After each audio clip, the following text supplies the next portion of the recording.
Welcome to Thursday Night Knives. I'm your host, Bob DeMarco. Coming up, Sog jumps the shark. Again? We look at a Hogue-made SIG X5 Emperor Scorpion folding button lock knife. I love the name of that one, the Emperor Scorpion. And we talk about regrettable knife purchases and impulse buys. Impulse buys that we regret, purchases that we regret, maybe things we were really excited to get, and then we're bummed out when they came. So I want to get to some of that because naturally, I have one. I mentioned it last week, and Jim and I thought it would be great fodder for a conversation tonight. Be sure to like, comment, subscribe, hit the notification bell if you want to know when new videos are uploaded, and let's get into our pocket check. But let me just say this before I start showing off the knives I was carrying today. Save your comments until I'm nearing the end of mine, because I don't want to miss your hey, that fellow there, good to have you, sir. That's a new patron. Monster, always a pleasure. I don't want to miss what you're carrying today because I'm going off at the mouth about what I'm carrying today. Nick, Michael, great to have you here as always. So be sure to hold off for just a minute on what you're carrying, but I always love the hellos. So let's say hello while I show you what I was carrying today. All right, these are all things you've seen before. First, I'm going to start small. Usually I start big. Hey, Chris, how's it going, sir? Monster, again, awesome. All right, so here we go. I was carrying this wonderful little case peanut today just banging around in my left pocket. I got this from a guy on Blade Forums, and it is just a beaut. It's the pocket worn with that gorgeous bone. Hey, Chris, nice to have you here with us tonight. Came with a nice patina already on both blades and super sharp. The gentleman who had this thing not only made it sharp, but kept it sharp. Brian Slicey, great to have you here, sir. Digging that watch you had up on your anniversary. Plus the Tanto was nice too. Sucker for that. Chris Reeve Tanto. So I had that in my left pocket. Hey, Joe Frazier, how's it going, sir? Joe the Knife Whisperer in the house. In love currently with the Koenig Arius. We'll see how long that affair lasts. You know, affairs of the heart, you know. And then in my right pocket, my main carry today. Oh yes. I just can't get enough of this knife. The Emerson Elvia, wearing the blades and such. Linen micarta handles, nicely contoured. You've got this beautiful burgundy color, and it's starting to take on my personal filth signature. And I just love this thing. It's awkward looking. When I first saw it, I was like, and someone here on this show commented it looked like it had a broken stop pin, but I just love this knife. I have something arriving tomorrow from one Mr. Bastien Cove of Bastinelli Creations. He made a Pikal style knife in collaboration with Doug Marcaida. They have a 4-knife series, and this is the last in that series. And I've been waiting to get my hands on this. I ordered it special from him because he showed a picture on his very well-populated Instagram page of his knife with the cord wrap, burgundy cord wrap. So I had to go for that. That's arriving tomorrow. Lastly, but not leastly, in the waistband, I had this. I've been carrying this every day since I got it about a week ago. This is the Concept Main Street, designed by none other than Dirk Pinkerton. I know a lot of people have pointed this out, but it says Little Main Street on mine and some others. I think Birdshot IV. I think maybe all of them say Little. Nick Martino also had one that he was pointing out, said Little. It's not a little knife. It's a 3.5-inch knife. It is really, really excellent. I love this knife. I've been using it a lot. Chores just seem to come up in its presence. So this has been getting a lot of use, and it's nice and svelte, so it fits nicely in the belt. No, under the belt, under the waist, in the waistband. Keep the pants up. So there you go. There you have it. Those were what I was carrying today. I think that's correct. How about you guys? All right, now let it flood in. I want to hear it. I want to hear what you're wanting. I know we have a lot of really class individuals who watch this and always have some cool stuff coming in. So let me know what you were carrying today.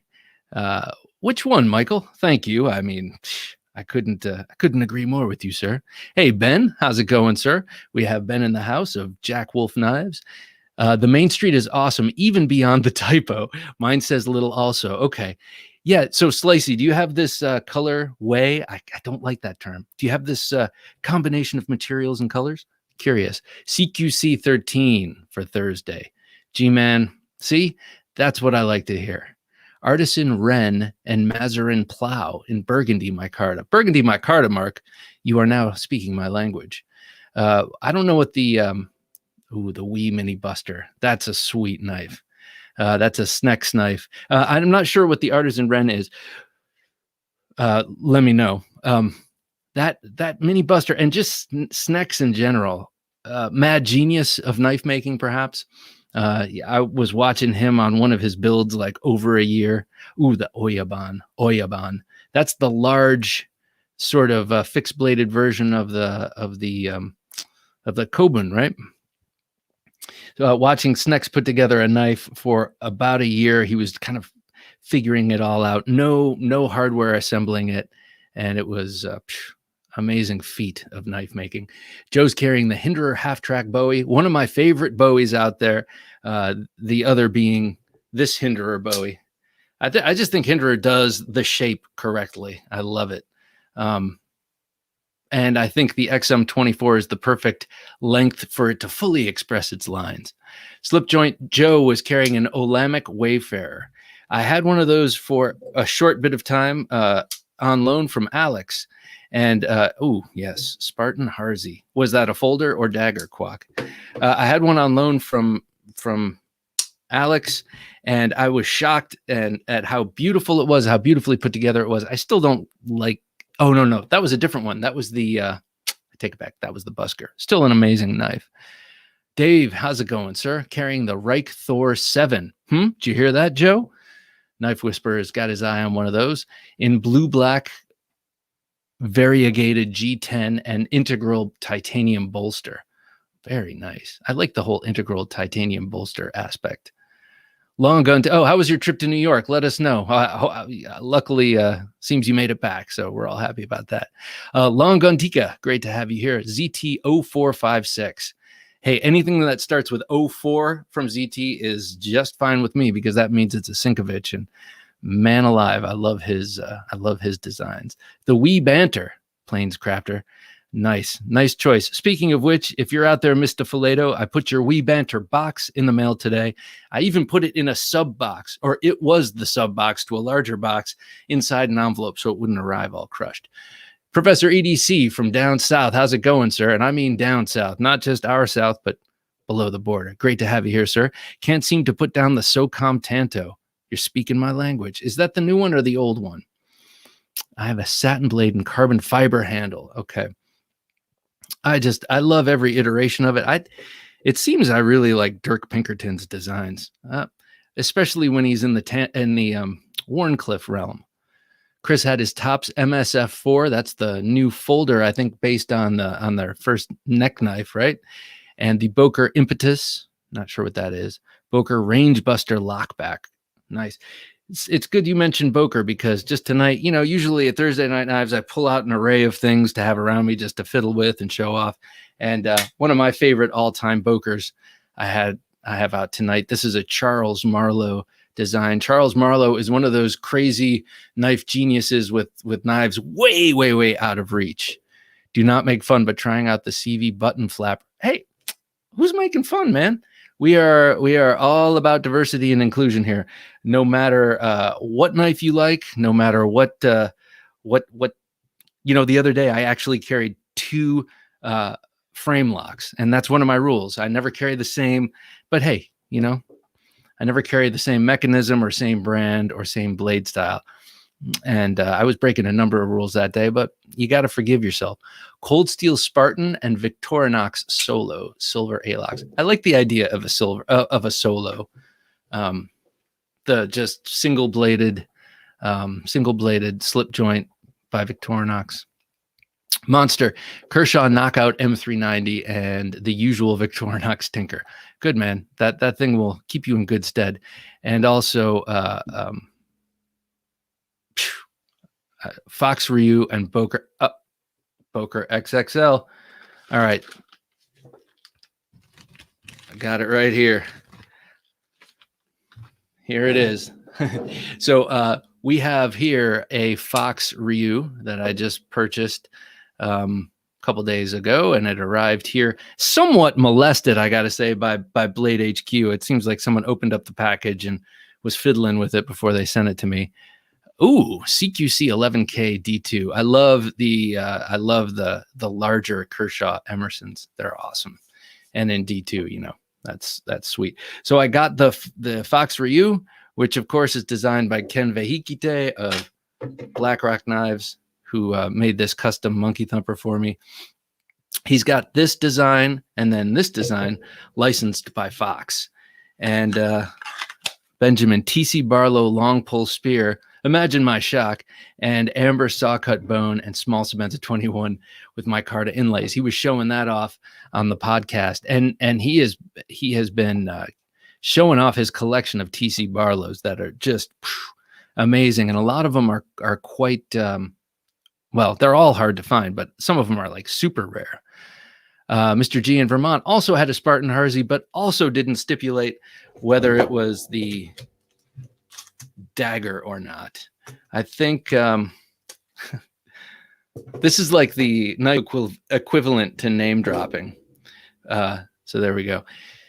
So this Ryu I got to auction off. We're going to auction it next week right here on Thursday Night Knives. I want to send the money that we make from this to Ken, the proprietor and of BlackRock Knives.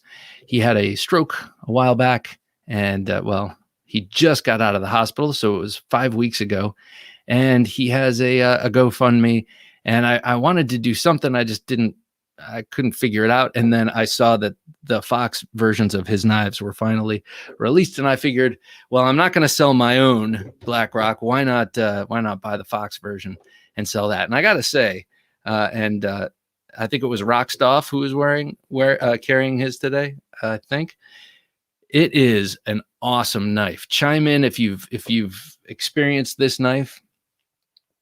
It's got the beautiful crown spine that you'll see in many a classy Italian knife.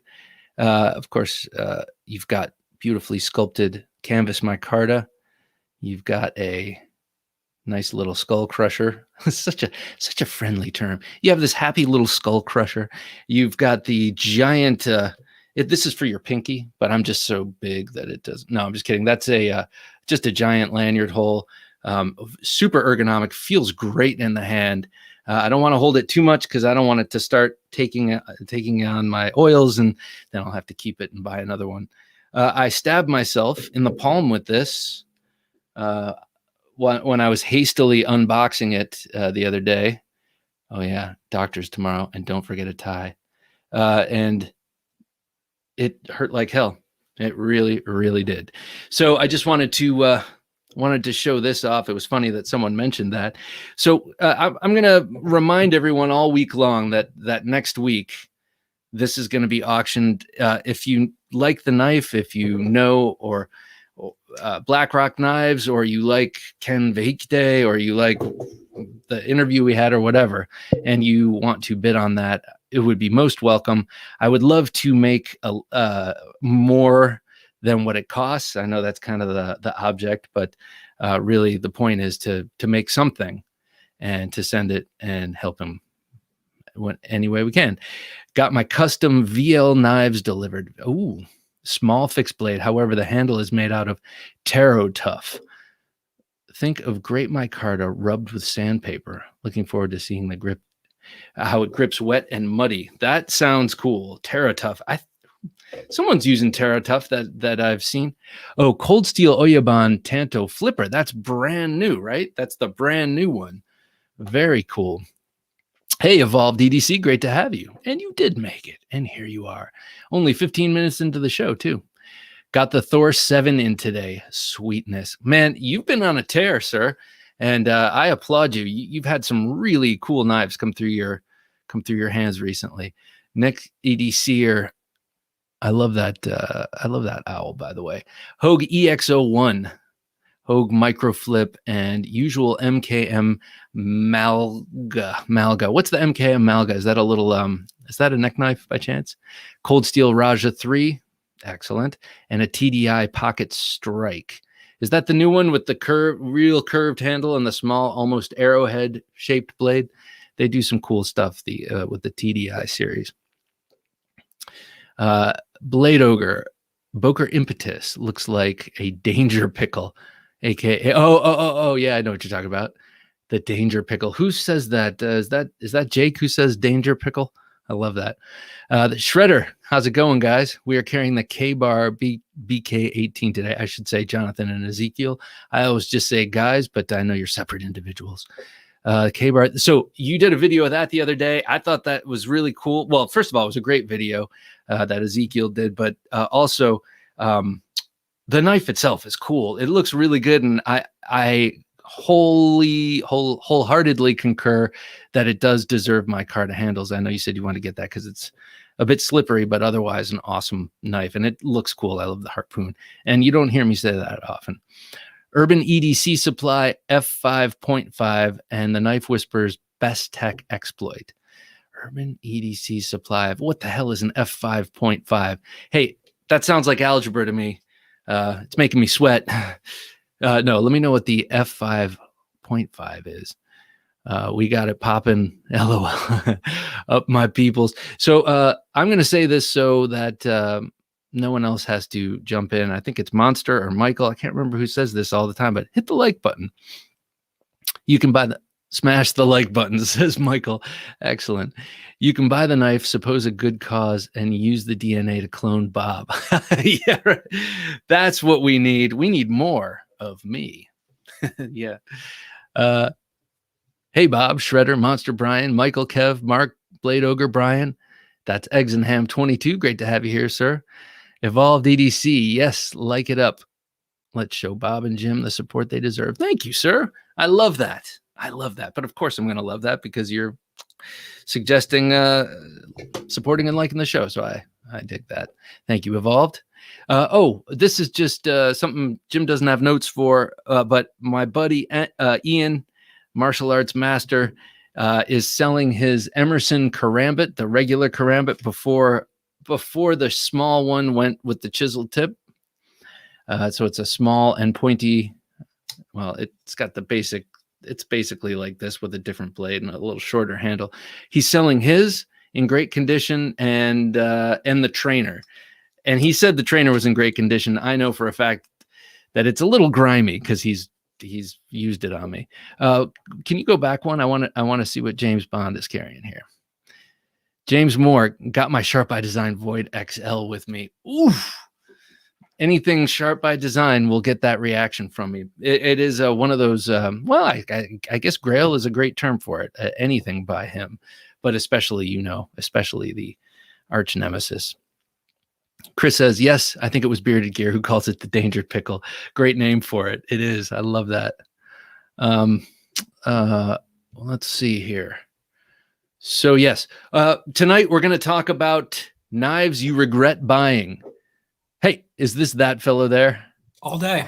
Hey, how's it going, sir? Good. How you doing? Good. It's nice to meet you, John. Likewise. Thanks for this schnazzy sticker. Oh, you're quite welcome. Thank you for your membership. I love your Disney princess posters behind you. Thanks. Yeah, we're a huge Disney family. So there's we have a lot of that in our house, and we have a lot of Legos in the house. Okay. And through pain and what do you want to say? Through pain and some yelling, they're no longer left on the floor. It is true. Legos on the floor are the worst thing. Nice. What are you carrying today, John? Actually, today, Jungle CQC8 from 13. There we go. Nice. So Jungle referring to the color of G10. Yes. Can't see it too well on this light. I had to switch devices, but yeah, it's kind of a I would call it pea green. I wouldn't even call it OD. Oh. But it's I like it. I dig it. So I was carrying that for work today and just kept it on me. And then with it, its brother, the Jungle Commander. Oh my gosh. Okay, so you're breaking one of my major rules, but I say it's acceptable in this case. You're carrying two by the same brand, and yeah, exactly. I really like that color combination with the green. Yeah. It's just it's so nice. And I had a CQC8 some time ago, and foolishly got rid of it to get something else, and I've missed it ever since. Probably the best feel handle of all the Emersons, and that's saying something. Yeah. Grinding Knives say got my 99 Emerson Raven. Nice. That's a nice BTS with me today. Yeah, no doubt. Edwin's been showing off some Ravens recently. Yeah, he's a rock star. I keep joking with him every time he puts something nice, or anytime he posts anything to Instagram. I always keep saying in the comments, "You seriously live in like a shelf or something like that, or behind a case or in a cabinet of the Emerson factory." And oh yeah, he comes out and he leaves a knife for you. Just holds the shirt out, it drops in. Oh yeah. Brian says, I try to match brands. I didn't realize I was breaking a rule. You're not. You're just breaking one of my little weird little peccadillos. I don't know why. I'm like that. It also can't have the same style lock or same style blade, incidentally. But so, John, what's the bulk of your collection? What are you most interested in? So I'm active duty military. So because of that, typically EDC, tactical folders, anything pretty much that you can throw through a bunch of dirt and not care too much about. I find myself doing some weird tasks throughout the day from time to time, and nothing extreme or nothing uber tactical, but mostly it's just anything that will either keep me busy and entertained through meetings, whether it's Zoom, whatever nonsense platform people are using, or if just I need to pull something out and need to unload some equipment out off a pallet. It's just whatever will do the job, essentially. So anything Recon 1 to Microtech, and it's really anything that'll work. Well, let me just say right now, thank you for willingly taking on the responsibility of defending our country and serving in the military. I very much appreciate it. I know pretty much, I'm sure everyone here does as well. And it's cool to hear, active duty military, to speak to someone on active duty who carries an Emerson, because you always hear about how that's kind of where they're directed, and that's the kind of work they're aimed towards. But oftentimes, it's not every military guy who knows knives, and so it's not everyone out there who's carrying an Emerson. No, I appreciate it, and thanks for all the folks chiming in right now. I appreciate it, Shredder, and the 3 folks prior. It's an honor, and it's just a privilege to do. So that's just the job that I chose. I could have done anything else, and that was what got me out of my hometown at the time, and that was the best dumb mistake I made as a teenager coming back. So it's been a blessing. So I appreciate it. I would also like to take this opportunity to thank law enforcement out there. I know they've got a lot to deal with right now, and I wouldn't be surprised to see the ranks shrinking. And I hope that's not the case. But thank you all. I know we have Stu, who sometimes watches, and others. And so thank you all for doing the stuff that I don't do. But I do appreciate it, because I have a family that I love, and it keeps me feeling good at night. So yeah, greatly appreciate it. To answer your question, it wasn't. So I don't know if I heard you right. I just want to make sure I'm answering if I didn't. Sure.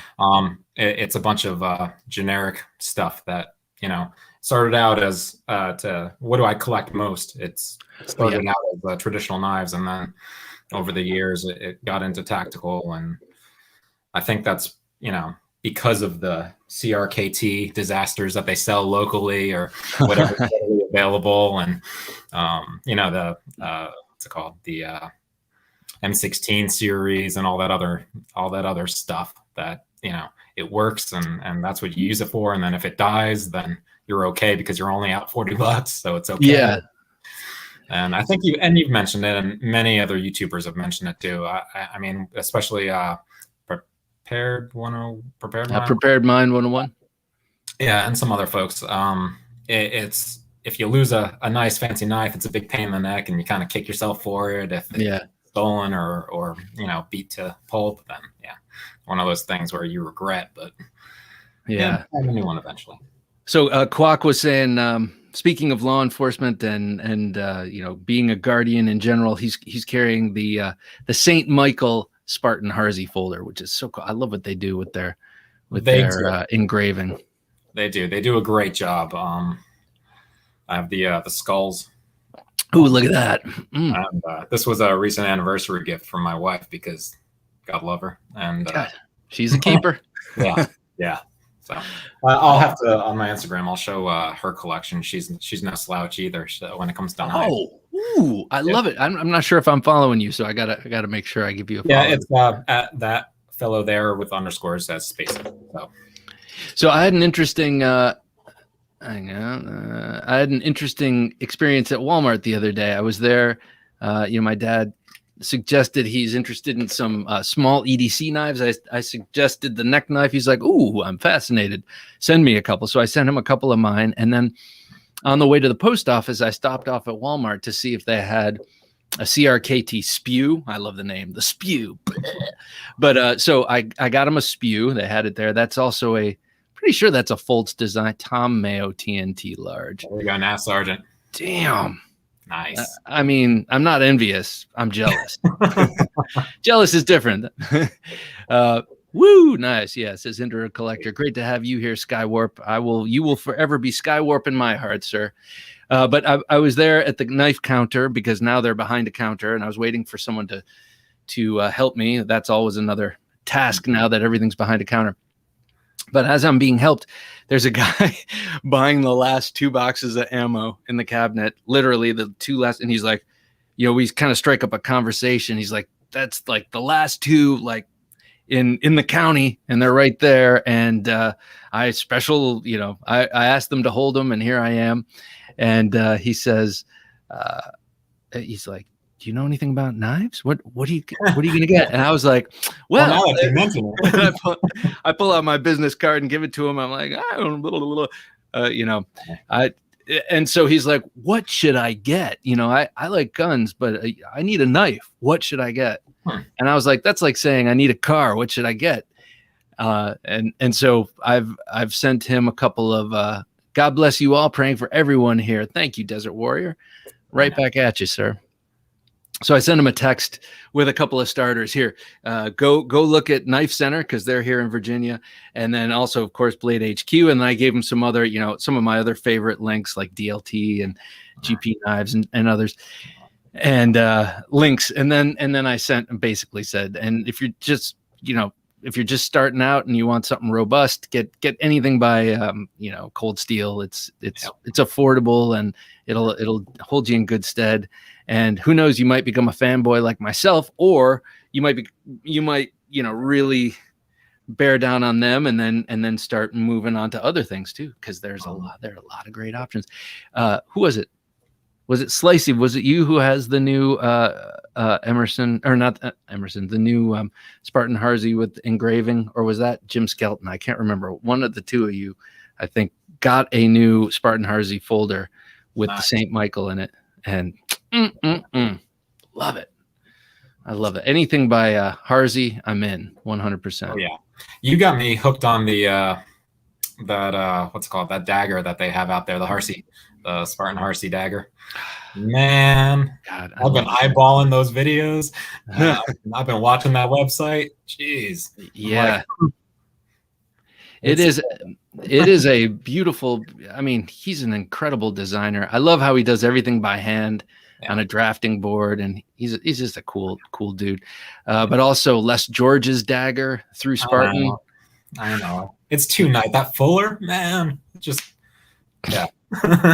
Oh man, you're talking my language. Jeez. And then you get the old Chattanooga leatherwork sheath Yeah. which is just incredible. Actually, this the new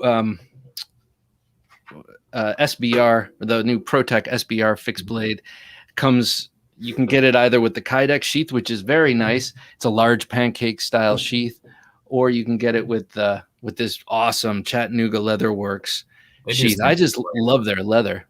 Yeah, very impressive work. Yeah, nicely. not me. Okay, okay. Yeah. So he has the plain one, I think. Okay. Is that right, Brian? Oh yeah. Yeah. Right. That's right. So it must be Jim Skelton. There you go. Which is odd because I always think of him as getting super crazy. It was a skeleton, Bob. Oh, that makes sense. Okay, it's all coming together. Yeah. Hey, what's up, man? Oh, there we go, Ben. Always a pleasure. Always a pleasure, Ben. How's it going? Jack Wolk Knives in the house. Been a busy week, going good. How are you fellas doing? I saw those blanks. I saw those blanks. I'm waiting for them. Yeah, I was happy to finally see you in person, John. Yeah. Oh yeah, likewise. Yeah, the thing, yeah, it was cool to see the blade blanks, but the thing that really got me were seeing the integral liner / bolsters. Mm-hmm. Looking good. Just seeing that be what has been a drawing or something two-dimensional I've been staring at for months, and just getting that little glimpse of what that looks like cut out of metal is just amazing. And I can't wait to see what's next. Hey Ben, are you gonna do on that integral bolster? Are you gonna do any jig pattern on that titanium or? So I debated doing full titanium slab handles with jigging. It gets kind of heavy, and I just love the micarta, and I love the kind of titanium bolster, micarta scale titanium bolster. So that's been my preference, but I don't exclude the idea of doing some jig titanium full slabs. Okay. Yeah. Monster says those M390 hollow grind blades look awesome. No, excuse me. I couldn't agree more. M390. I love that alphanumeric combination, and also hollow ground blades I love, but especially on a beautiful traditional like that, or slip joint like that. Digging it. Yeah, it was really cool. They had, I assume at first that they had dipped those blades in oil, but like the more I looked at that picture, because I was obsessively staring at it, it almost looked like some kind of like thin film that they had wrapped around those blades. So I'm super curious what that's even all about. So I'll get back to you guys on that. But you could see the hollow grind in those blades. You could see that dish. So I was super stoked. That's cool. I wonder. I guess it probably would be oil, wouldn't it? Just to keep them from keep the friction off one another and whatever surface they're laying them on before they finish them. It looked like it, but if you look at that picture, there's like one spot where they put the blades in this like a tray. Yeah. And one of the cells of the tray, there's just like a chip of that gold stuff, and it looks like it's almost peeled off. So then I really started staring at the picture. I'm like, man, is that oil? Did they dip it in something and then it hardened like the way they do Cosmoline on surplus rifles? I just wasn't sure. And so, of course, I'm like overly speculating about it. Not like it really matters, but I want the answer. So I'll find out. So tonight we're talking about regrettable purchases and impulse buys. Let us know what, okay, I'll get the ball rolling. And then I want to ask you, Ben, also, and you, John, because you're a slip joint lover, if you've seen the new GEC fruit knife, but we'll get to that in a minute. To me, I call it a melon tester. That's what I've always kind of thought of it as. When a serious knife collector starts a knife company, they're going to be awesome knives. No doubt about that. Especially a fastidious gentleman like Ben, who also has a great business head. Hey, Bill, how's it going? Speaking of Bill, well, we'll talk about this in a second. Oh, Bob, I just modded my Cold Steel Recon with Snaggletooth and Cog Ring, and oh man, is it wicked! That's awesome. That's one of my backpack carry setups right there. And because of you, Bill, I interviewed John from BGM Knives last night. He's going to be this Sunday's interview, and he specializes in small fixed blade knives, and I love them. They're awesome. And I ordered one right after the show. So here's a regrettable purchase, and this is the whole reason this came up. Actually, this is a Schrade dagger. SCHF44LS, rolls right off the tongue. And here, I'm going to move these, but these shouldn't even be in the same. No, I'm just kidding. I like Schrade, and I respect their recent rehab, if you will. I don't know. I'd say, what was it, like maybe 4 years ago they started coming. Okay, all right. We know Junkie is in my name, and I was on Amazon buying other stuff for the family and for the house, and also this new mic for me. And I was like, let me just see if they have the Gerber Mark IV or Mark II, the classic Vietnam era dagger with the serrations. I have one. It's from the 80s, and they used rust. They put it together with rust, and I've never been able to get steel out of it. So, but I love the design, and I figured I'd see if they had it. You can't find them anywhere, but I saw this, and I was like, oh, that looks similar. Let me see what this is all about.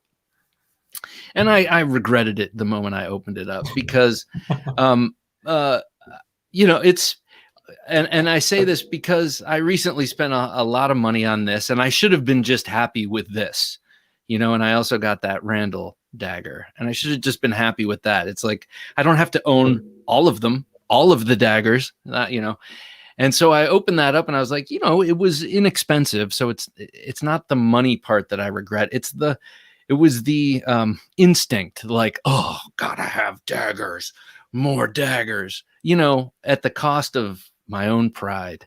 So I got this, and it's, it'll do in a pinch for sure. I mean, it's a dagger. It's going to do that. You're not going to be chopping wood with it, but I question the instinct that led to its purchase. So I'm going to give it away, or, I'm going to give it away.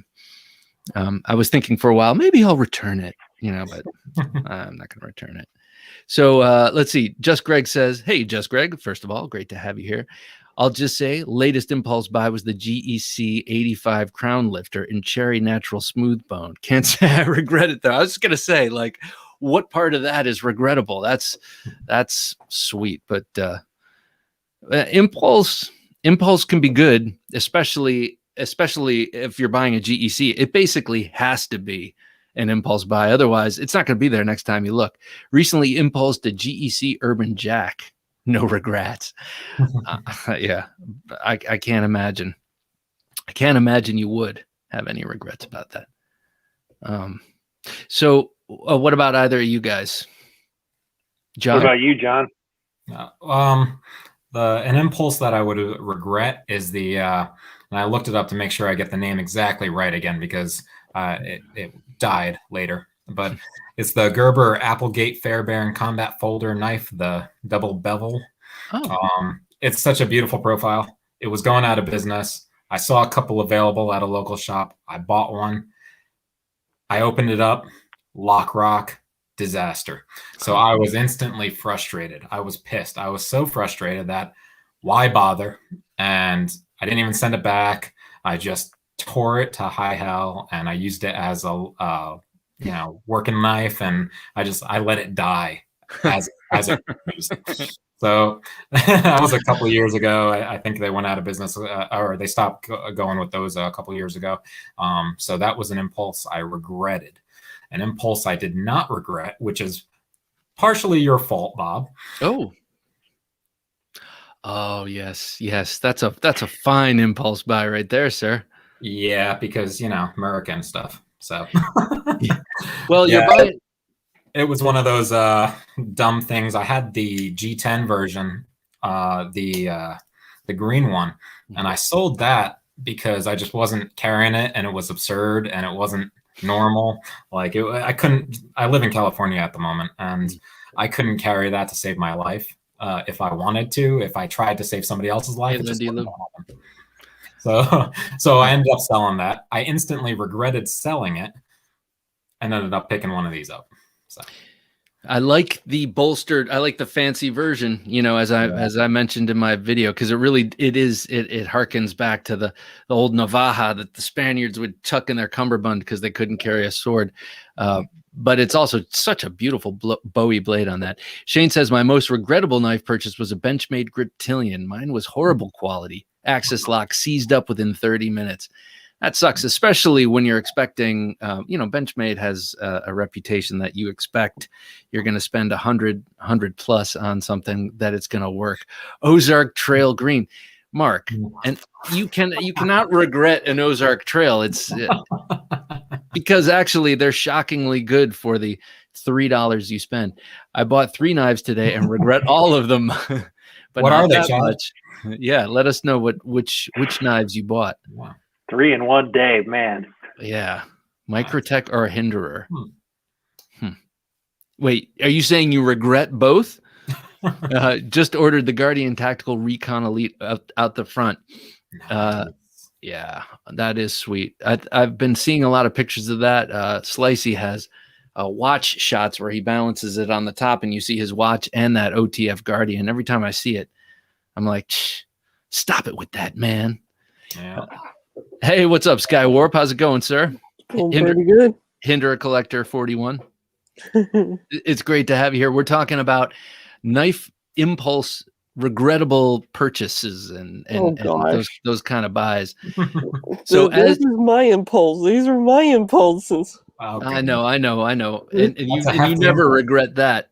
But while you think about which one of those hinderers you regret buying and which one you're going to put in the mail to me, we're going to go to Ben and find out what his regrettable knife purchases are. There's got to be something you don't like, Ben, that you. I can think of 2 off the top of my head.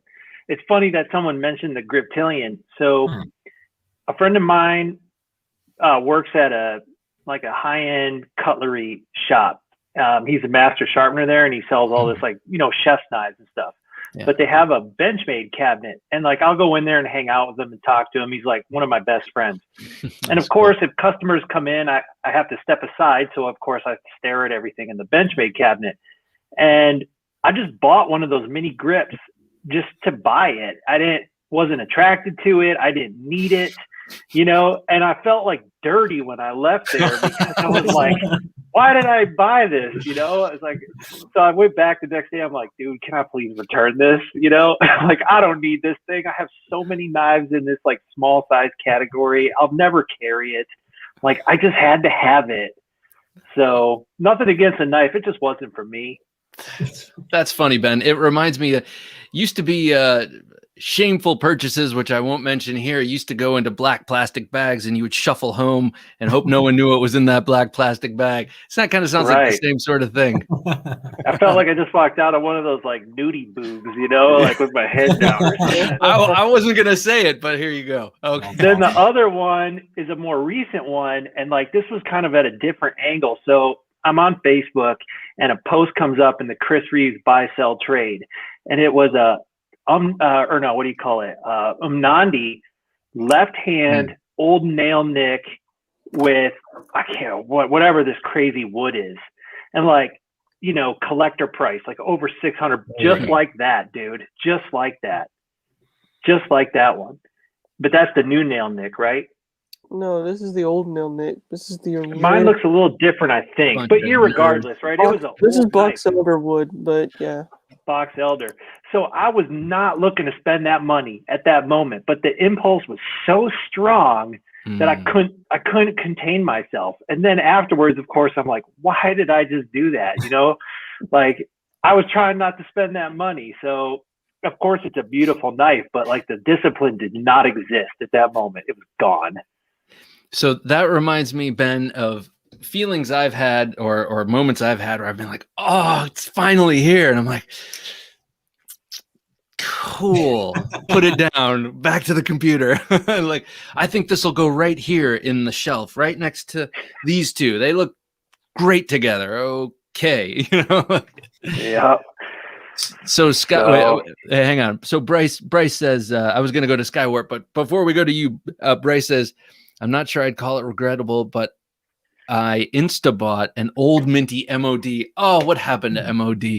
Large tactical Bowie. Sent it off for resale 3 days later. Nice.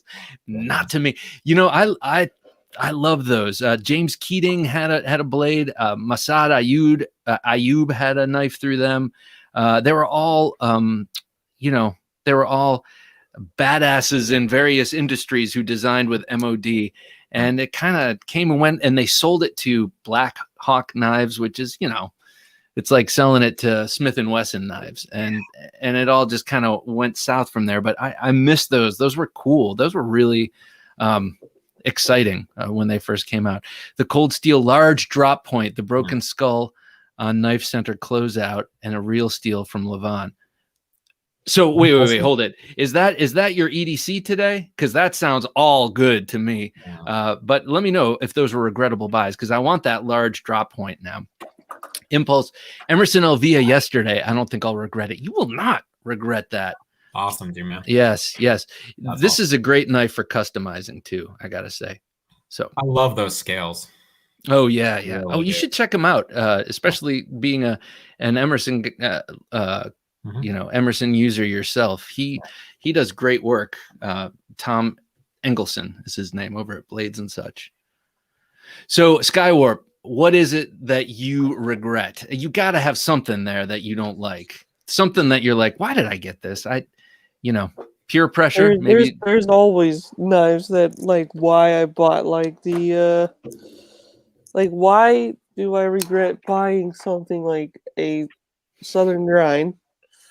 Like, this was pretty much just was an impulse buy. I mean, I went to some store and they had them, and I was like, I would love to have them, but I feel like I'm cheating on the man himself up here, and I can't buy a knife that it's gonna feel weird.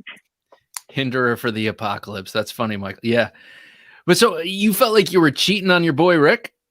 Pretty much. It felt like I mean, I've been supporting his knives for like almost 7 years, and that does not mean it's like they say, doesn't mean you can't look at the menu. That doesn't mean you can't buy other knives. I mean, you're supporting the guy. And before we go to Quack's comment, John, you just held up a Hinderer that looks like one I have with the good land. Yeah. Oh, there we go. Sorry, I'm still learning. The LP Trading exclusive version. Yeah, and I put the sharp dress knives because you're lucky to have that. It's nice. So this one I picked up after selling some pieces, and then I ended up getting it because I didn't know if I was going to actually like it. So I picked up the 0562, the ZT version, and I liked it a lot more than I ever thought I would. So I ended up picking up this after selling a couple other knives off, and I was like, I don't know, because I was about to buy my second CRK Chris Reeve and Lavender Pants. Hey, how's it going, sir? Great to have you here. Yeah, that's the one that I have, and I was gonna exactly nice. Yeah, so I was gonna pick up a second in Cosi, but I have the Tonto. I was gonna pick up the what's called the regular blade. Drop point. Yeah. The drop point. Learning how to adult. It's technically a clip point. And I chose to go with the Chris Reeve because I just wasn't sure if I was going to like the Hinderer. And so, yeah, that's sweet. See, it's so pretty. They're so nice. So if you watch a Apostle P video, one of the many Apostle P videos about his Sebenzas, he really does point out that it is a clip point. If you look at it, really? the Sebenza 21 has a clip point. It's subtle, but there's a break in the back, in the spine, and it is a clip point. If we're going to be technical about it, Quag says the most regrettable purchase was a Protec Strider SNG. Really? It was my first auto, and was not expecting the action's power, so I dropped it. Oh shit! Dropped it on its foot. Thankfully, it healed on its own. But that means it was trying to get close to you. That means It means it was trying to bond with you, and the only way it knew how. I bought this from the knife whisperer Joe, and he was a very smart man. He's like, "Here, I'll send it to you to check out," knowing that I just was weak. Ooh, so okay. Hey, Manny, great to have you here, sir. So you've got a Schrade right there, right? What does that say? Oh, is that a Gerber? Gerber. This is the Gerber torch too. Made by Rick Hinderham. Well, it's collaborated by him, but this is like pretty much a portable Hellfire folder. Pretty much, this is the only production Hellfire there is. Wow. Except for the K-Bar, but the K-Bar has a fixed blade version. I feel like I rarely regret impulse buys, says Laughter Pants. Nice. Oh man, I think I know what you mean. I've gotten to the point where I do it less and less and less often. Yeah, but this Schrade dagger, I just kind of feel dirty about it, kind of like you did, Ben. That's nice, Ben. Is that a Whittler? This is the one. Talk about an impulse buy. So that's a good had one. signed up anytime Mike Latham sends out his what do you call it, early reserve system notifications over Telegram.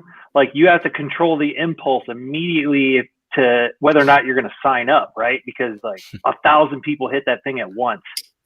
And so I told myself I wasn't going to buy one of these, but I signed up for his early notification and I got put on standby, and I thought, okay, good, and then they came and went. And then I got an email from him saying, we had a few extras. Your standby reservation can be, met. You have like 2 hours to sign on and get it. Well, it took me about all of 2 seconds to sign on and get it, because when I started seeing pictures of these, I was blown away at these babies right here. Beautiful. I love that peach seed jigging. It's so nice. And, we talked about it on a different show, just how well these are made and how difficult they are to construct. Yeah. Oh yeah. I love looking at how the blades nestle in there. Yeah. Hey, Skywarp, NAF Sergeant brought up a really good point. There's so much good stuff out there to limit yourself to one maker. I mean, Rick Hinderer will survive without every one of your knife purchases being. I have that's gorgeous, man. Of like different brands. I mean, it's just Hinderer is just my favorite. It's my true calling, and that's what I like. I mean, Bryce says now you're required to get to some whittling. I wish I had time for whittling. Nothing to do today. Just trying to start a knife company. So I'll tell everybody, if you're fairly new to collecting and you don't know if you like a designer's knife, definitely pick out one of their collabs. I didn't know if I was actually going to like Emerson at all. I picked up one of the Kershaw versions, and that was my first frame lock. I just, in all reality, I just did not know if I was going to like the design of the wave feature. I didn't know if I was going to like frame locks at all. That was an easy intro, $30 intro into 2 different genres that I just love. So pick up the cheap knives if you want to give something design wise at least a try. It's worth the $20. That's a great point, and that's where the real strength of a Riot Knives or Concept or one of these companies that does these collaborations. Well, for instance, Ben has a healthy collection of Pena knives, and they are beautiful. But maybe it's out of your range. Well, maybe it's not if you buy the Riot version. It's going to be well made, and it's also going to give you an idea of what the handmade thing is. It's not going to be the exact, but that is. So NAF Sergeant says Hinderer collector 41. They're probably the most badass Hinderer I've seen on Arizona Custom Knife today. Full custom, full time fire tech. I hate to pay two grand for it though. Woo! But that I don't know. I don't get it. It's on my list. It's on my list. Bryce says Emerson's are great with an extra $100 of mods. So I'll concede there. Okay. Yeah. I get it. As a knife guy, I get it. Yeah. I don't dispute that. It's just the character. I enjoy Ernie, and that's what I buy. I buy him. Yeah, and it's also like, it's like having a child who just requires a little bit extra attention. You still love that child, but Yeah. And then maybe the other children resent the extra attention. So like, you know, maybe the hinderer doesn't get carried as much because I need to break this in some more. Yeah. Maybe there's maybe there's some jealousy.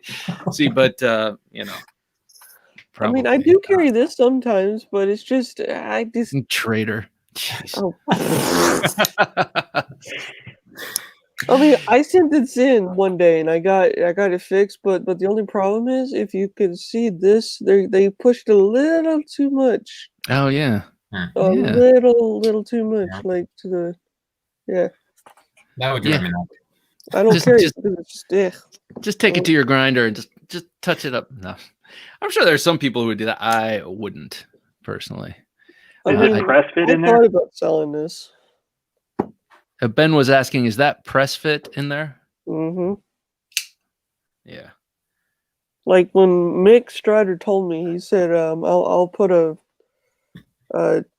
press fitted one in there, and then he did a pretty good job on what he did. I mean, he reshaped this on the top here, but that's about it. Skywarp, you need to be my booking agent because you have conversations with Rick Hinderer, and now I'm finding out you talk with Mick Strider, and Okay, these are two people. These are- that was just a like coincidence because I was trying to find somebody. I couldn't talk to Josh Lee because Josh Lee is just, you know, he's always busy. So I'm like, I'm gonna talk to the man himself, see if he answers, and he does. He did. Monster Racing says, "Tell Rick his biggest fanboy is cheating on him." Just kidding, Rick. That's funny. Hey, just like ZT Knife guy, that guy, man, the collection. He just put up a thing on Instagram where he's doing a giveaway. You have to spot the non-ZT to enter the giveaway. Wow. And man, he has an epic collection. I was talking to I him. got a few ZTs. Yeah. Yeah, so he's got a ZT collection like your Hinderer collection. It's nuts. Jeez. As a matter of All right. fact, I have a Hinder Eclipse in pieces right now because I stripped one of the screws. And you keep it above your head, or were you just trying to remember? No, Oh, no, oh, no. you got a shelf or something up there. I got you. no, it's just it's in pieces right now. Well, send it to me. I'll put it back together. I don't know about that, Bob. I'm angling. It just proves the Hinderers descend from above. Yeah. It's the Hinder- it's like the Ultimate Warrior. The ultimate where I forgot all about that. All right, wait. Before we go further, well, no, let's go further. But I want to mention something that I saw today on Knife News, and I want to talk about the GEC fruit knife / melon tester. That's what I know it as because it has that long, slender blade. I saw it and I was like, man, I would really like to have that. I would really like to already have that, but GEC is exhausting. You know, just getting excited about a GEC can exhaust me, especially if your attentions are split in many different directions. So I want to talk about that in a second. But first, I want to talk about something I saw on Knife News that I gotta say, I bristled at it. Not exactly got angry, but I was like, really? I mean, come on, you've just pulled yourself out of the mire. And you're going to tell me that SOG is partnering with Pop Sockets to make a pop socket for your phone? Like, is this happening? Studies and observations, man. yeah, right. Well, yeah, study, yeah. Oh my God. Okay, so we all know that SOG started off super cool, super awesome, and then sometime in the 90s, or I guess sometime in the 2000s, they started cheesing it up with their designs and their sort of big box store marketing strategy, and the SOG on every possible surface of the knife, SOG. And in case you missed it, cut out of the clip, it says SOG, so. And then they got this their new marketing guy who came in. And we talked to him here on the show. Great, very nice guy, and a great mind for branding and business. And he had his finger to the wind, ear to the ground, whatever the term is, and he knew like people are not getting this. Like knife guys don't like SOG anymore, and so they rebranded and came out with the new designs and such. And I was, they're on a good path. They have found their compass again. But this to me is jumping the shark. It really is. It's like, It's too Gimmicky? What's that? Gimmicky? Yes, thank you.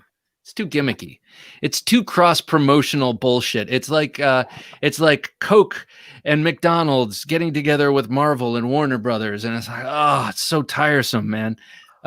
But I was talking to Jim before we started rolling, and I said, would I feel this way if there was an actual blade on there? And I have to say, no, I wouldn't. So I think I take exception to these kind of single piece multi-tools a little bit, but like, companies like Vero who are making them are really cool, making them cool and such. But this to me, just, I don't know, it rang untrue. It rang a little cheesy because we already have too many people doing this with their fingers through the pop socket and just like looking at their phones all the time. Okay, I'll challenge you on that, Bob. So, what about Microtech and Tops? What about Microtech and Tops? And Tops. Oh, well, that's just weird. Okay, that in other words, like to me, it's a fidget thing. It's a some people like them, some people don't. But to do the cross branding, the cross promotional branding with a cell phone accessory company, just seems like. Okay. I don't know. But I see what you mean. Like or today I saw on Blade HQ the $300 comb from Microtech, cool and gimmicky, but very much in their purview, because of what's his name, Jason McCoy, who worked with them with the giant beard and the giant, dude, and that's his thing. And you buy that Ultratech with the comb that comes out, and it comes with beard oil, and it's a whole like little sub thing. And I get that. Maybe Saga's trying to reach. What was that? What was the Shredder comment, Jim? The hipsters. Yes, exactly. Let's look. They were trying to reach the hipsters with the rebrand, and I appreciate that because I say, it's like James Brand. They have a lot of like. I think James Brand does it just right. If you're going to be a hipster EDC brand, that they're classy and subtle and understated, and they do it just right. But I think just, I don't know, it's a cheap shot. What do you think? Hey, Bob. Yeah. Okay. Does anybody know a male who uses a pop socket? I've never seen a dude with a pop socket. I know girls use them. Yeah. I can't say dudes use them. So who are they selling those things to? Like, well, chicks don't carry around bottle openers and wrenches, right? Oh, that is a good point. What the fuck is that thing? That thing's stupid. Sorry to be frank. No, I thought you were Ben, but I'll take Frank. No, I'm just kidding. I really I agree with you, and I hadn't thought of that. Actually, you don't see too many guys with pop sockets. Hey, Jim, can you? Speaking of popping, can you pop up that last comment? It was something about World War II, but yeah, I think to me, you're right. It's who are they marketing that to? Excuse me, kind gentlemen. Just wondering, where would I take a World War II bayonet knife to be cleaned? To be cleaned. I mean, what are you trying to clean off of it? Right? Is it rusted? What is it? Talk to us about it. Give us some details. Yeah, and while you're typing, I've done quite a bit of that. I'm certainly not a restorationist, but I have a number of bayonets. Actually, my brother gave me a couple from when he had spent a summer in Vienna and bought some old German bayonets, and he gave me a couple. One of them has a broken tip, which is really creepy to me. Maybe aiming at kids. Yeah. But what are kids doing with bottle openers? I'm just kidding. To go with your hot pocket. Pop sockets to go with your hot pocket. Sounds like yes, I like that. I like hot pockets. Those are cool. What'd you say, John? I would take it to a gun shop if they restore firearms. That's a great idea. That's a great idea, especially for a World War II thing, because they'll know how to handle the inevitably walnut handle or the wooden handle, but they'll also know how to treat old steel. That's a great idea. I'm here for you, bud. Oh, thanks. Well, let us know what kind of bayonet it is. That sounds interesting. What is that Spyderco in your hand, sir? Jeez, you're just trying to get caught now. That's what it is. He's just trying. He was holding up a ZT-055 before. Now he's holding up a military. He's like, Rick, just catch me. You know, it's like we've been in this affair for too long. Just catch me. Oh my gosh, we're all holding up knives now. All right, I'm gonna start, and we're gonna do a round robin. We're gonna go John, Ben, and Brant. So John, let's see what you got there. So this is the Action Concepts Brown Micarta S35 Sheepdog. Oh man, brown micarta. I cannot see the brown. Yeah, it's finicky. I should get a flashlight. Well, I love the idea of brown micarta. There we go. Not just the idea, but the execution. Yeah, there you go. I think that the sheepdogs are the coolest or best looking. I've never had one. Flipper by Emerson. They've been doing the 8. They recently did an 8, which looks fine, except when it's closed, it looks goofy. But when it's open, the tab hides under the natural, finger guard part. And they do this, and they do the 7. And I think the 7 looks awful. You want me to send it to you? You can play around with it? Sure. Right. Yeah, man, I'd check that out. I would love to. I'll do a quick video and I'll send it back to you. But yeah, I mean, I'd love to look at that's a full size, right? Yeah. Brant is just flexing his impressive collection. It doesn't just have Hinder. Oh my gosh, look at that. That's beautiful. That's nice. Yeah. I mean, I'm not dousing. I'm not dissing. Mr. Hinder. I mean, not Mr. Hinder. I mean, Mr. Medford here, but. Make some tools where the consumer could take these things apart. Because I got yelled at by Greg Medford because I was trying to make this smooth because I couldn't. You got good knives, Greg Medford. That's why I think he's right about that. Those skinny jeans. Skinny jeans. You guys that wear skinny jeans use pop sockets. You will not catch me dead in skinny jeans. Not a day in my life, man. Oh God! On a Bowie knife, they're called frogs. Okay. There you go, John. Here's something for you. That's not good. That's nice. There you go. I have a very significant birthday coming up. I might start wearing skinny jeans so everyone knows that I'm still young. I might have to do that, and I know all the everyone will really appreciate that. So what Ben, way could you fit in your waistbands with skinny jeans, Bob? No, exactly. Oh, my XL is printing in my skinny jeans. All right, let's go wide on this TC Barlow. Oh, that's beautiful. Good gosh. So this is a user. It's got some patina on it. I carried in a leather slip so it doesn't get too beat up. This is antique amber saw cut bone. What's cool about this one? Let me see if I can get it. See that PPP? That means pattern production premiere. So these are the first runs of the number 15 pattern in 2012. The first TC Barlows were these. Oh, no way. So like if you're a TC Barlow collector, you got to get yourself a long pull spear point PPP. I mean, these are getting close to 10 years old. That's kind of cool, Yeah. You just gorgeous. Not find these anymore. They're all in the hands of like collectors who, know other collectors. So you really got to be kind of deep to come across one of these, honestly. Best looking spear point blade is the long pull machine cut swedge like that. Machine ground. What do they call that kind of swedge? They call this a cut swedge instead of a drawn swedge because it terminates right like at a flat. Yes. You know what I mean? Yes. I that to me is that's my second favorite spear point blade. I like the real big bellied spear points with the long pull. That's a thing, right? Yeah, I didn't. Yeah, like the 85 cap lifters have that. Yes, they do. I like that. Look at that. That's beautiful. And that bone is just Jeez. Yeah, I say the dumbest things on this show. Okay. Brant, what was that you were holding up? You had a slip joint you were just holding up. What was that? Morgan. Oh, Shot and Morgan. Nice. This is rosewood handles.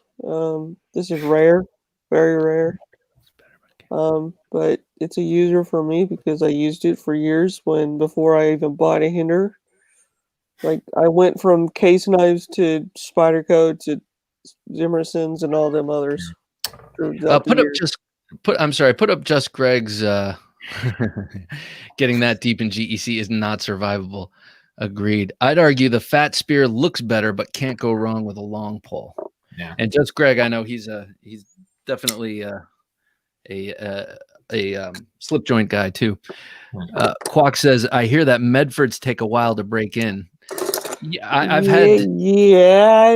Greg Medford told me that too, but here's the thing, I took it apart anyways. I've had two, and yeah, they took a minute to break in, but I'm used to the break-in thing with the old with the double D10 Emersons. There was a lot of break into those. But I got my Praetorian, I first got it. It was like, you need to have Marine Corps strength, and I wasn't a Marine, so. And then eventually, it's just like you just nudge the fuller with your middle finger, and it just kind of comes out like, "Hey, what's up?" Here you go, Nav Bob. Sergeant. Oh, good God! Okay, I tried to get it. Okay, my MIDI looks. Okay, so this is a Quartermaster. Quartermaster. I tried to get the purveyor of Quartermaster on the show because Hannibal. What's that? That's the Hannibal? Yeah, it's a folding Hannibal. So I'm glad it has 6 thumb studs on it, because how else are you going to get that blade out? What is that thing, dude? What is that thing? What the heck is that thing? That's a Quartermaster knife, Ben. That is a Quartermaster. I've never seen that before. That thing is crazy. Takes your freaking hand off when you flick it. I mean, it's just like, ugh. That thing is like a meme. So this company was yeah, I saw that. But you almost lost a thumb right here on Thursday Night Knives. That company and the owner, I can't remember his name, Austin something or other. Mad Max. Yeah, exactly. They came out at the height of the overbuilt, the overbuilt thing, and proudly made in Texas, and all of their knives are named after characters from old sitcoms and TV shows.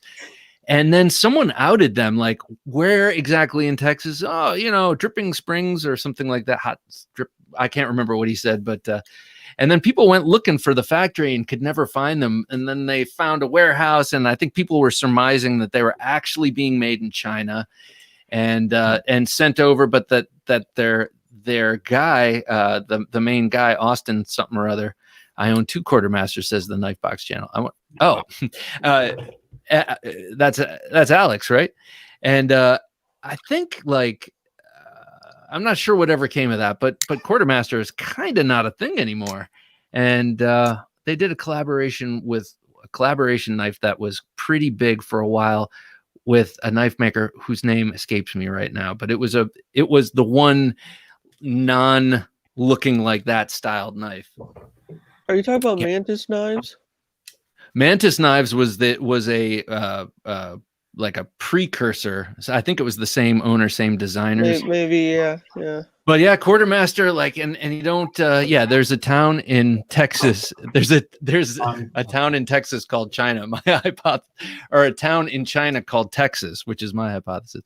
That's funny. Yeah. So I tried to get him on the show, and I just kind of sent an invitation out like in the general direction and never heard back. But my thought was it would be interesting to get someone on the interview show that has controversy built up, like a Will Moon. I wanted to get Will Moon on the show.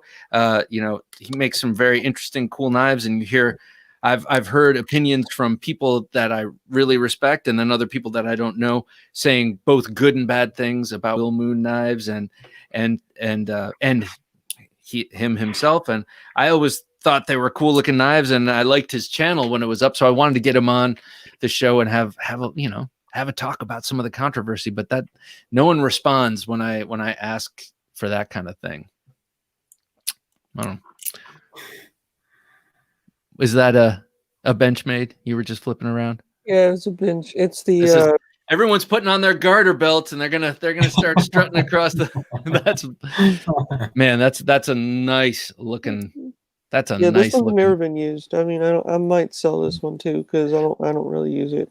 All right, Brant. I'm gonna be gauche here. How many knives would you say you have in your folding knife collection? Last time I remember, it was probably, I don't know, probably about that much inside that box. You just keep them in a box? Well, I mean, for me, I mean, because okay, all my hinders are in my toolbox right now. I had to take all these out so I could put it in there. I'll just throw these in here. I mean, I have multi-tools in here. I have every single multi-tool of Leatherman's. I have, yeah, I mean, I went to the factory, went to Leatherman factory, and it was pretty cool. Went to Spyderco's factory. Met the guy himself, Sal Glasser. Got to meet him, shake his hand. Got to Again, do that. I need you to be a booking agent. Bryce says, had a good experience with Will Moon, actually, but lost 60% on selling it.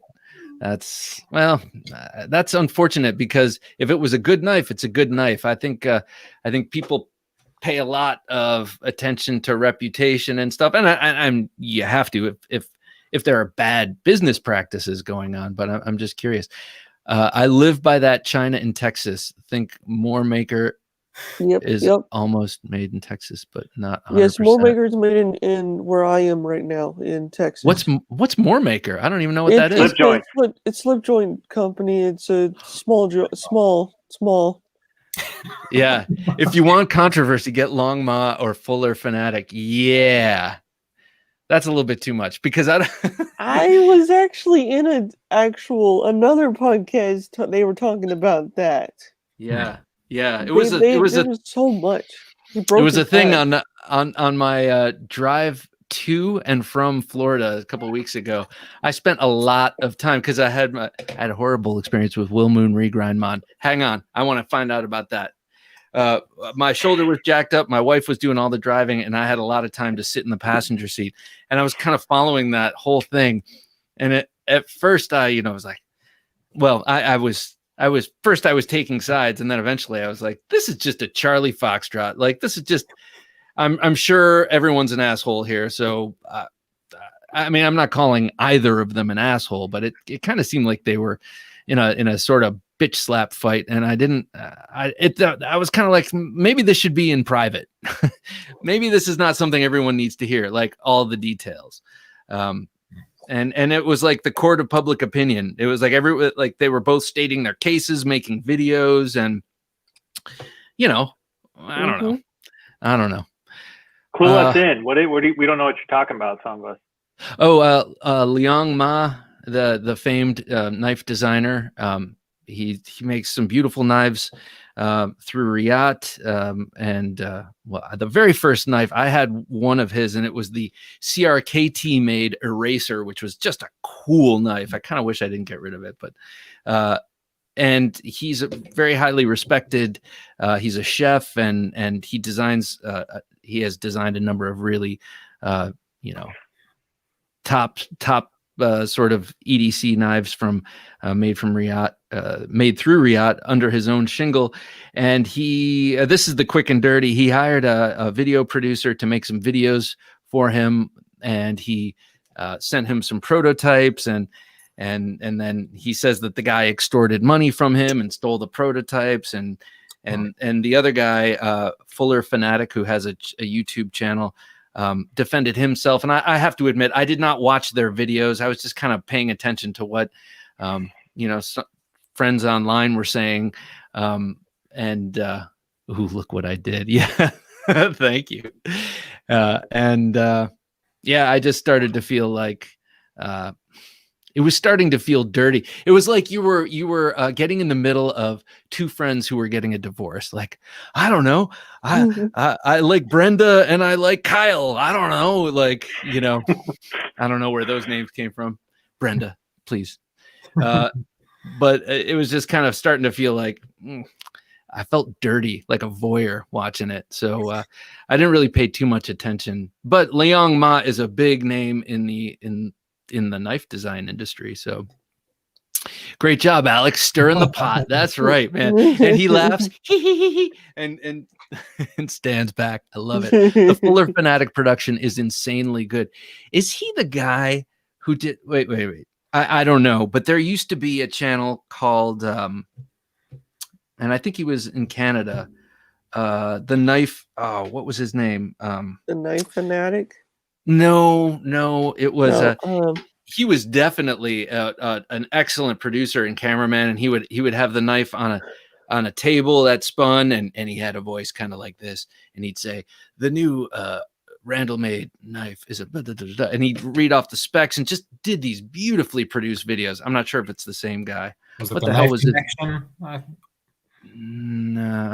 No, it was from a few years back. I think I stopped seeing his videos go up.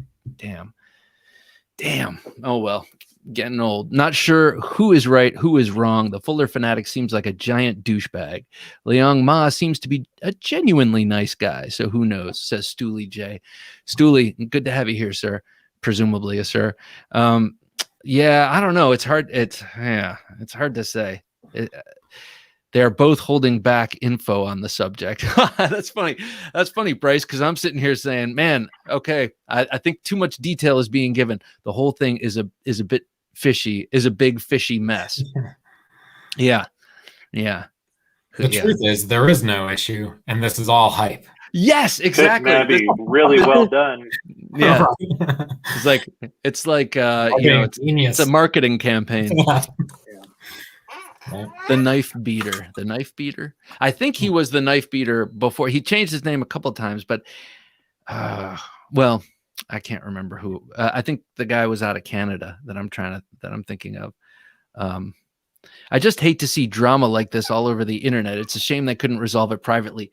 I agree 100%, and it also comes up at it also comes up in a community industry sort of thing where people are always talking about how great everything is and how great people are. And my experience has been that thus far, like, lots of really great people, but you can't expect some people not to be cool. The thing that always shocks me, I was, this was about 10 years ago now, I ordered a custom knife from a guy who went under the, who went by the name of Draven Industries. And I was like, the reason I ordered something from him is because he made an incredible looking, presumably he made it. I think he made it.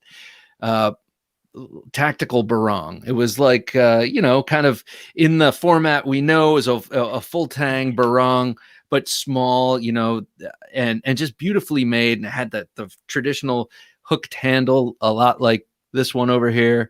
And it was just really impressive. And I was like, oh my God, I have all these like tactical Filipino blades I want to have made.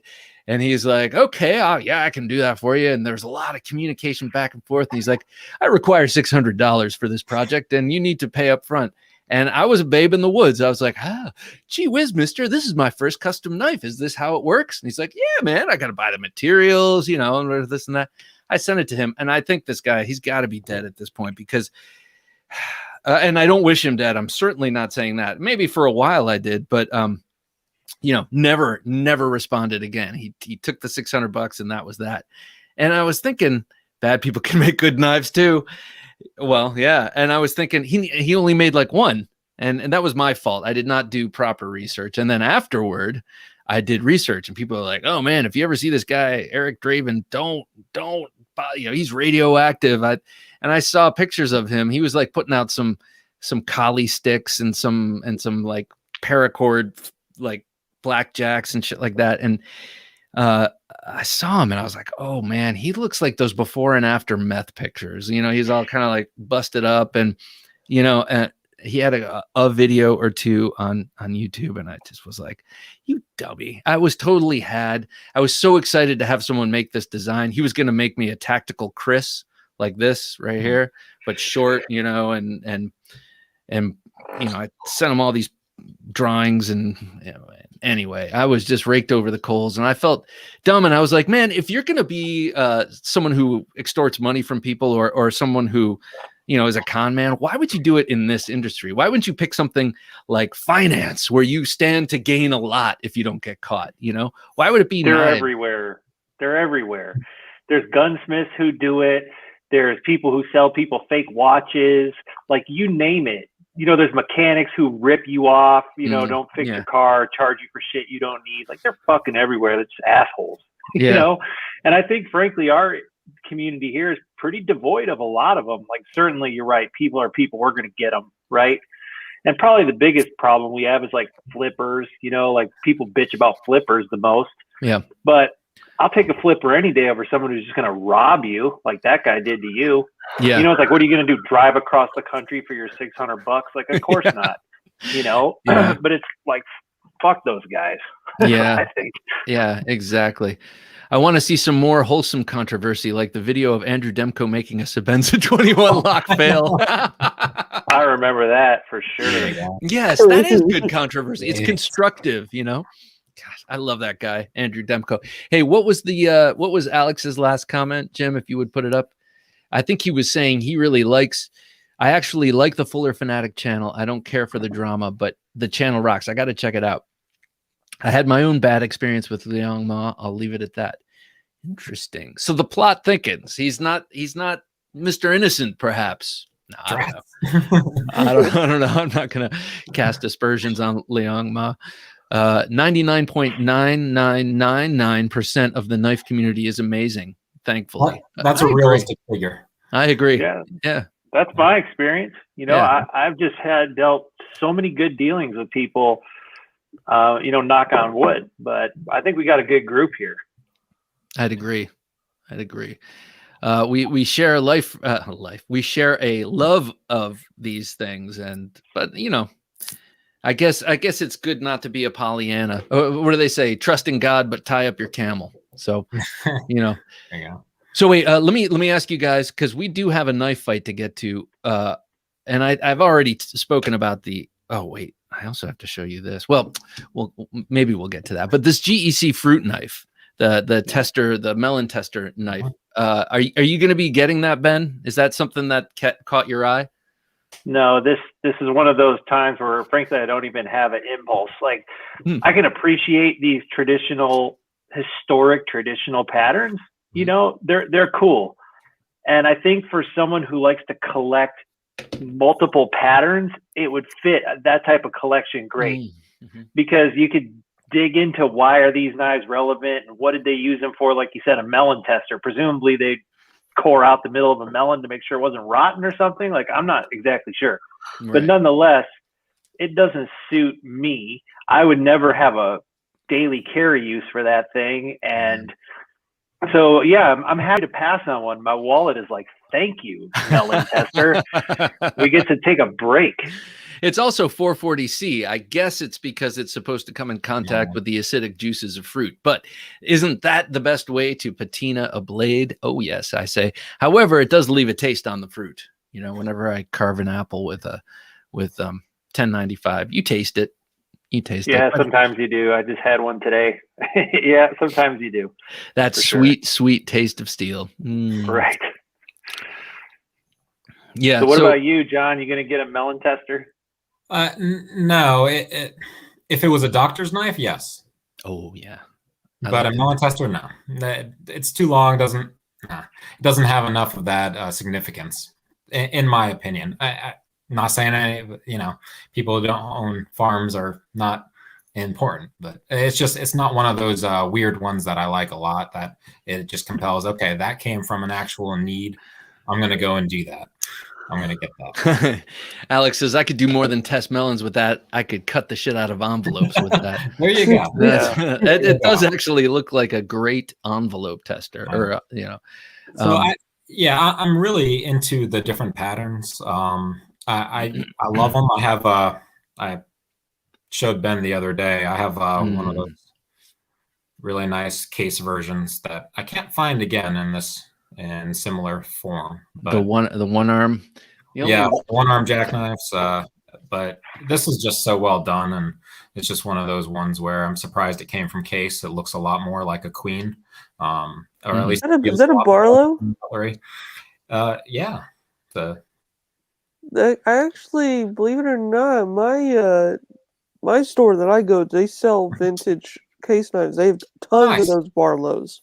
Nice. And they have a 1929 Barlow, case Ooh. Barlow, with celluloid handles. Really? And that's the most corroded stuff you could ever have. You can't put it with your other knives because it'll corrode the others. But Oh, because it's off gassing all the time. It gases out, yeah. That Yeah. old plastic. I've got See? a very inexpensive Okay. Rough Rough Rider. Rider? Yeah, Yeah. it's a Rough Rider. But I needed a one arm. You know, Yeah. I was like, I gotta have a one arm, Yeah. and I got it, and I was like, oh, that's nice. Yeah, I was joking with Ben the other day over the senator pattern. And Right. Is Yeah. is that like a 6-bladed Congress? No, the senator is slightly smaller than a peanut, and the joke was you always forget he's in your pocket. So, it's clever. Just I like saw the what you Congress, did there. very That was clever. I love it. that was Yeah, good. but some of those, I love those historic patterns, and the melon testers, it's right up there with them. However, if it was a doctor's knife, it would have that spatula on the other end for Yes. measuring medicine. It would just be a little more pattern significant. And mixing potions, and then it's got the flat end for grinding up pills and stuff. I like the doctor. I got my dad, who was a doctor during his career. I got him a doctor's knife from Case, and I gave one away as a gift to a medical commander. He was going to another base to be chief of nursing, and so I gave one over to him. What's that you got there? this is just the cheapo generic one you can get from like an antique store. It's an Imperial, oh, Imperial, yeah. an old school Imperial. Hey guys, check this out. I got this from the Pass Around group. Tell me what you think. It's the Hogue made. Ooh, Z05. This one is the X5 Emperor Scorpion, I think they call it. Ooh. It's I had the less fancy version. Legion, the Legion 6 Legion. Oh, I yeah. had the less fancy version, and I could not keep it. I had to sell that thing. That pointy choil there. Finger groove, man. that is my beef with this knife. I mean, I was really hoping when I opened the box had a picture of the Wharncliffe, you know, that kind of crazy looking Wharncliffe that Alan Olishewitz designs. He designed this one too. I mean, I think he is a super cool cat, and I think his designs are mostly cool. I'm not a huge fan of this one, and I gotta say it's because it fits my medium hands in one position. But anyone bigger than me, which, you know, a lot of people have bigger hands than I feel like it would just be, like you said, this peak here, and then this swale for your other fingers is not even big enough for me. So bigger hands, you know, I guess get separated here at the pinky. I don't know, just something about it. It's a little bit too not neutral enough, I guess. It's too compact. Awesome Hogue, Bob. I love that design. If it was larger, about ½ inch larger, maybe it would have been a little easier fitting. But I just could not get over it. I had it for about 4 months, and then I had to sell it. I wanted to like it being a Hogue. Yeah. Oh, I love Hogues, and I agree with Bryce. They have been killing it, and that is that's the EX03 that you got there. No, this is the EX01. EX01. Yeah, I the like original. That. I like the 01 with the Grivery handles. I think this is. Yeah, I think it is. I don't know, something. What are you gonna do with a doctor's knife? Do coke with it? A little dose of reality. No, not I, sir. And then we can would be handy. That's why I grow my pinky long. No, right. Oregon Knife Guy says six-bladed Congress is also called a Lincoln Congress. When Lincoln died, he had a 6-bladed Congress in his pocket. Wow, how cool! How cool is that? I wonder what our current president has in his pocket, knife-wise. I want to get them another run of cotton samplers. That would be cool. Those are cool. Cotton samplers would be cool. That was a facetious comment. I don't think Joe Biden carries a knife. Maybe co-president Kamala Harris does.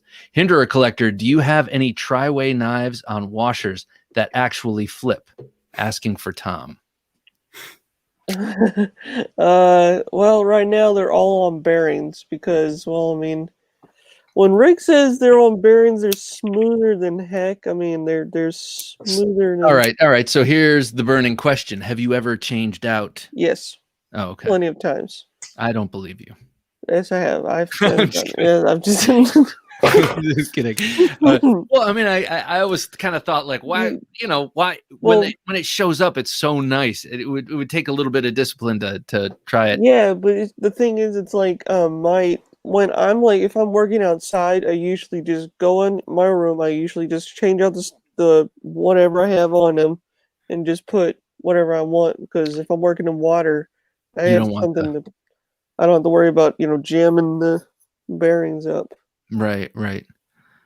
Yeah, I gotta say, I mean, I have one tri-way, and then the others are well, that I just tightened that. I swear it flips. It never happens to me. I swear. But this is on the nylon or whatever, and it's super smooth. And actually, my XM24 with the Warncliffe blade almost feels like it's on bearings. Almost feels like it's on. I want that Bowie. Oh yeah, this is. I want that Bowie. I love that. Someday they'll come back out with this, and it'll be on a tri-way, and you'll have a couple of them. I think they're due. I think they made this last. I think this was made in 2015. My only Bowie. Oh yeah, that's nice. Well, not my only one. Right. Of course not. All That's right, a hundred. fellas, I gotta head out. It's been a pleasure. Thank you very much. You've been very Good gracious. meeting you, John. Hey, guys. John. One quick question before you go. Do you have a quick second for a knife fight, or are you? Sure.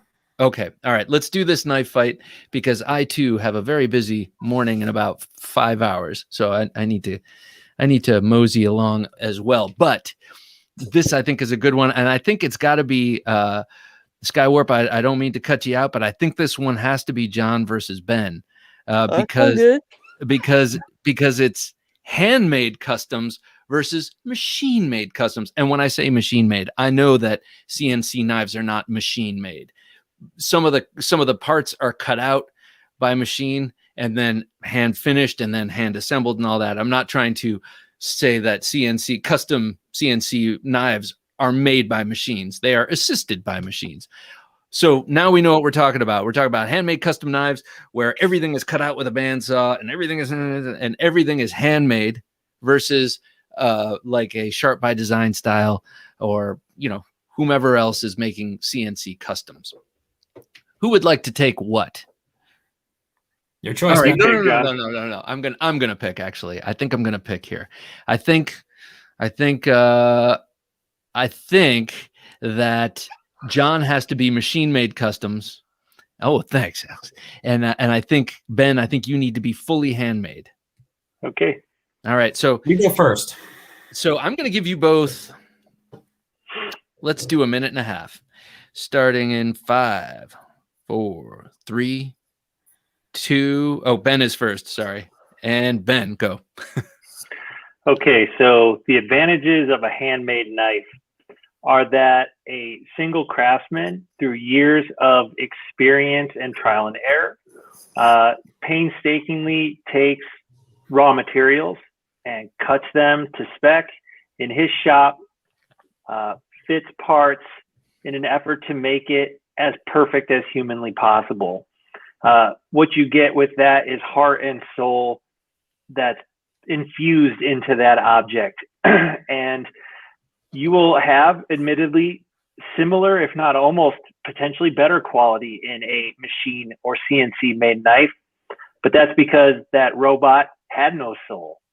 So if you want potentially more artistic flair due to the various things that people can do that machines can't do, and you want the craftsman's heart and soul reflected in that purchase, then invest the extra money in a custom handmade knife. A big part of it too is the relationship you'll gain when you work with that maker to build that to your specification, and the relationship you have with them. So well worth the extra money to buy a handmade knife. Beautifully done in a minute 15. A convincing argument. Thanks, Bob, and everyone. Great listening. In with the tribe. Thanks for your service, John, says John Evans. Thank you, John, for coming and joining us. Always a pleasure, sir. Take care. John, you're up in, well, 3, 2, 1. Machine made customs. Go. All right. Yes, you do get heart and soul with the handmade. But just lack of consistency and human flaw is not an excuse for a well-crafted knife. It's just not. I'll go any day and pick a machine ground. You get, like I said, brand consistency. So yes, a craftsman can take many years, and they can learn to get a good CNC design going. So I wouldn't say that craftsmanship is dependent upon how many hands touch a knife. I would say it's dependent upon design. Is that design long lasting? Is that design reproducible? Does that design warrant a reproduction? And then years later, that can be reproduced again because you have the machinery. You have the patterns developed, you have the schematics developed to where you can go and reproduce a knife long after that custom maker has passed away. It would be a shame to not be able to get a yellow horse anymore, but the pattern is still there, the design is still there, but and you can get one. You can get a machine ground, beautiful production knife with a custom design. You see it all day with the Harseys. Got 5 seconds. Oh, that's it. All right. Wow, guys, that was a good one. Good one. Nicely done. Nicely done. This might be one for the future too. You know, sitting there thinking about knife fights. I'm like, that was a real Bob, it's a good one because this conversation is had amongst knife people time and time again, right? Like we had this same conversation at ICCE at the bar after the show. Like this is a key, and I would have been very happy to argue passionately for the other side too. You know, because let's face it, we are lucky to have both. It's like Knapp Sargent says, he's had great experience with both. Wow. Bryce says, you think machine doesn't take years of experience? Exactly, says a machinist. Oh, we know it does, Bryce. We know it does. None of this is easy. Yeah. I mean, you know, I think I think it's a fallacy to say that something handmade is just by virtue of it being handmade more virtuous. You know, it isn't. I've also had great experience with a handmade custom. I didn't even make it. It didn't even make it to YouTube. Nice. Tier 1 sent me a box full of beautifully handmade, mostly handmade custom knives to check out, all fixed blades, and they're amazing. And it's incredible they're handmade. And then other CNC things are also amazing. As a CNC machinist, I see a lot of people that have no idea what they're talking about. The future is now, old man. Old man, singular. Are you talking about me or? This is a very tough one. Ben won. Oh yeah, he did. Yeah. There's no winners here. In my opinion, handmade. No, we're all winners here, brother. We're all winners. There's no losers. That's what I meant to say. Yeah. There's no winners here. Quack says, in my opinion, handmade has the cool factor, but machine made has the wow factor. That's a good distinction. You know, you appreciate the extra human work that goes into handmade, but the precision of a machine made would impress me more. Interesting. I honestly don't think I have a preference yet because I don't have enough of handmade knives. Mark Herrera says, thanks, Bob and Jim. Be well and enjoy your weekends. Thank you, Mark. Much appreciated, sir. Thanks for coming by. Oregon Knife Guy says, what about the value of having a one-off design that no one else can have? I'd value that to I would value that to oh my God, I can't read. The exclusive experience. Yes, I understand that. However, on resale, it might be difficult. No. You know what, too, I think is worth mentioning? When you get into those like American Bladesmith Bowie knives that are made out of like crazy materials and like all the hand fitting of the guards and all the other cool stuff they do, I don't think we're quite there yet with the CNC stuff that, you know what I mean? Like, I think that's where you really see handmade sort of step ahead. But when you talk about mechanical folding knives, I think that CNC stuff can really shine. Yeah. Oh, that's a good point. That's a good point. It's a machine making a machine. A machine is something with moving parts, right? Right. So, oh, that's interesting. Yeah. But for a fixed blade, huh? Like when you walk around the knife show and you see these American bladesmith knives out on the table, it's like there's no denying what that is. And then if you look at fixed blades that came off of a CNC program, I mean, they could be polished great, they could have good blade profiles, but it is not the same. Yes. Yeah. I do see what you mean about that. You have an artisan making a piece of functional art versus yeah, I see the distinction. That makes sense between the folding and the fixed. Price says I put more value in handmade fixed blades compared to handmade folders. Yeah, that's kind of along the lines of what we're saying there.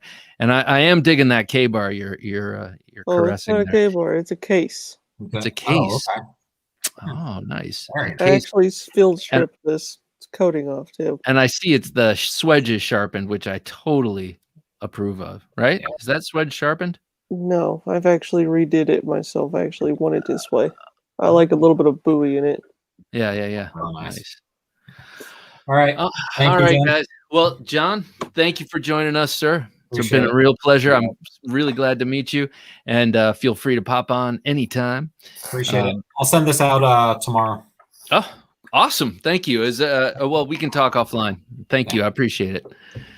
Ben, also a pleasure. Brant, also a pleasure. Look at this. Look at this. A gathering of eagles right here on my show. I love it. Well, I mean, I guess this is our show at this point. I guess that's it for the night. Jim, do we have any more awesome comments that I could? Great show, guys, says Oregon Knife Guy. Yeah, that is a great comment. I like that. I'll take that. Great show. Night, everybody. Good night, Chris. It's been a pleasure. John, take care. I don't mean to hold you. You can dip out anytime. Ben, oh, I see a Tops Knives there. A Bob, a bushcraft knife there. Yeah, Beautiful. old school. Brothers of Bushcraft.